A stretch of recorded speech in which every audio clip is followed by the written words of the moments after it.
Let's take a look at the chart action for Ethereum. Okay, so there is a few different things that I'm looking at with the Ethereum chart. Let's go ahead and run through some bullish and bearish scenarios. We'll start with the daily time frame, and one thing that I've been watching is this resistance, resistance, resistance, support, support, support. Let's go ahead and draw those trend lines. We had a triangle pattern, something like this, where we're getting lower highs and higher lows. And I was watching this triangle pattern, and we got a breakout to the upside. Once we broke to the upside, I was targeting from the top to the bottom of the triangle. Let's go ahead and set that up real quick. Drag from the top to the bottom right here, and then we'll drag this to the breakout. What I was looking at is a target of around 3,800 approximately.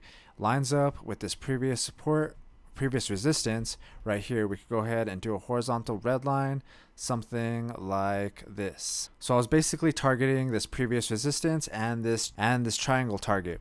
That would be the bullish scenario. I was also looking at these previous resistances right here. We had resistance right here and resistance right here. I was saying we want to break above these two resistances in order to get to the target over here, and we actually did break through both of those resistance levels, but we are kind of having trouble on the 180 moving average on the daily time frame. We're getting a little bit of resistance right there, so I think if we could break above this, then we could get more confident on this 3,833 target. That's pretty much a bullish scenario if we can continue to head up. The other thing is we have this 9 moving average on the daily time frame. We broke above it right here, and we've been getting support on it. We even came down, tested it. We dipped below it for a second, but we are still above this 9 moving average on the daily. We have not broke this 9 moving average on the daily going to the downside yet.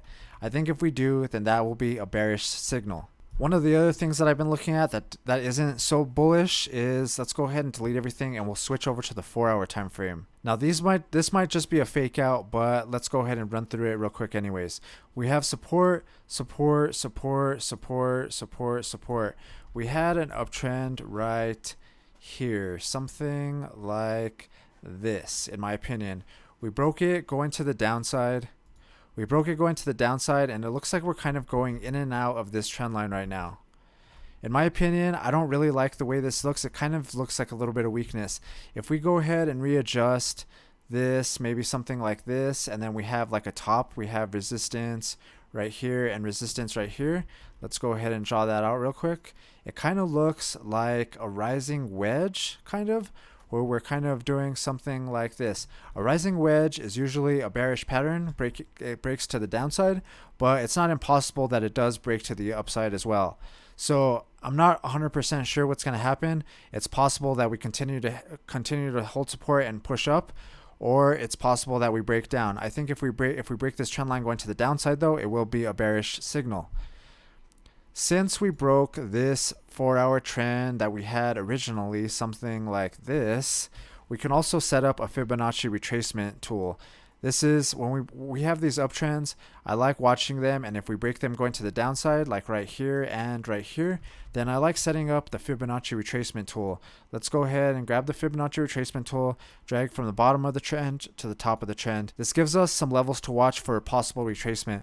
I like watching the 38% level and the 50% level. These levels are sitting at 3,166 and 3,038. So let's go ahead and do some horizontal orange lines.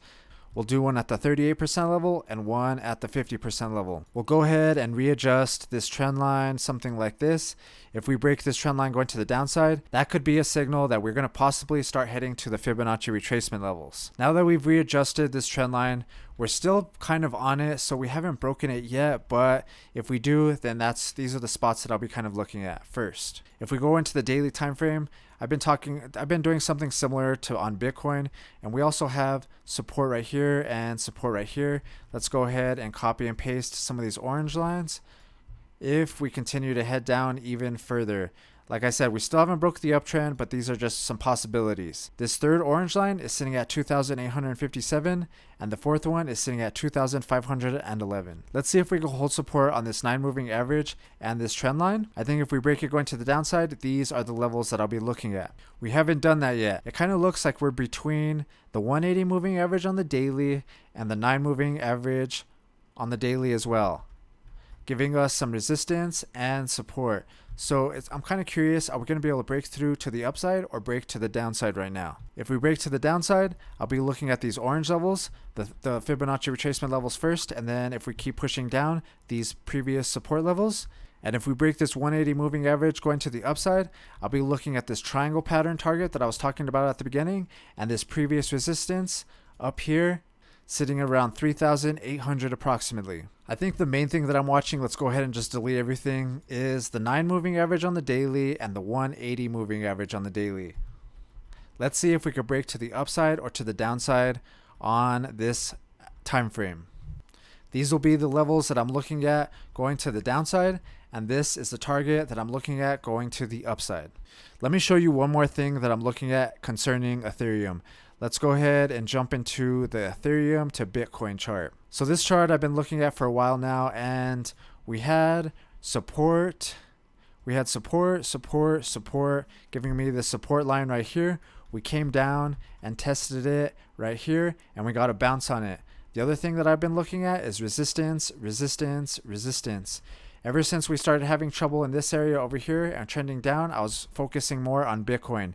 If this chart is trending down, it's good for Bitcoin. If this chart is trending up, it's good for Ethereum. And I was saying, until we break this downtrend going to the upside, then I'm going to be focusing on Bitcoin. Right now, we did break to the upside, so this is looking good for Ethereum. In my opinion, we have support, support, support. Let's go ahead and do an uptrend, something like this.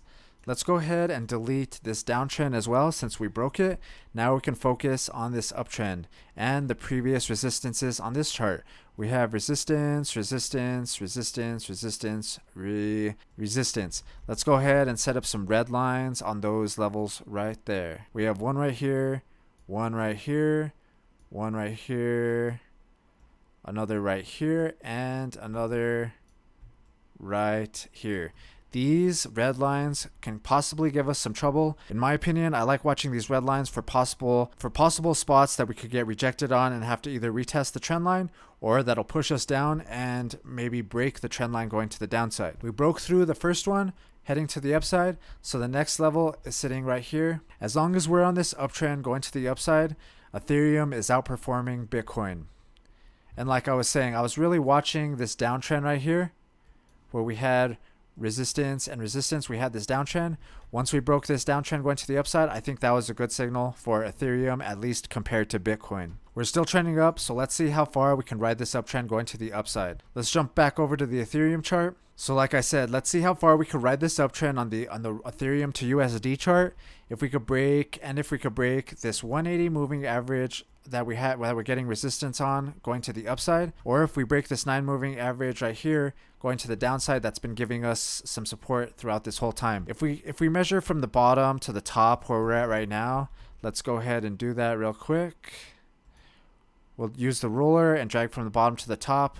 We're already 43% up from this bottom, so I wouldn't be surprised if we had to get a little retracement, and that's why I've been looking at the Fibonacci retracement as well, these Fibonacci retracement levels. It's possible that we break this downtrend going to the upside and then we get a bounce on one of these levels, something like that. Like I said though, we haven't broke the 9 moving average going down, we haven't broke the trend line going down, so I mean we did on the 4 hour, but the daily looks like it's still doing good. The 9 moving average still looks good. I think the moving averages are the main things that I'm paying attention to on the daily time frame. If you're new to looking at charts and wondering what program I'm using, check out this playlist right here. It'll help you get started. And I talked about moving averages on this video. Check out this video right here. It's a video all about moving averages and how I use them. All right, if you guys liked the video, hit that thumbs up and I'll see you in the next one.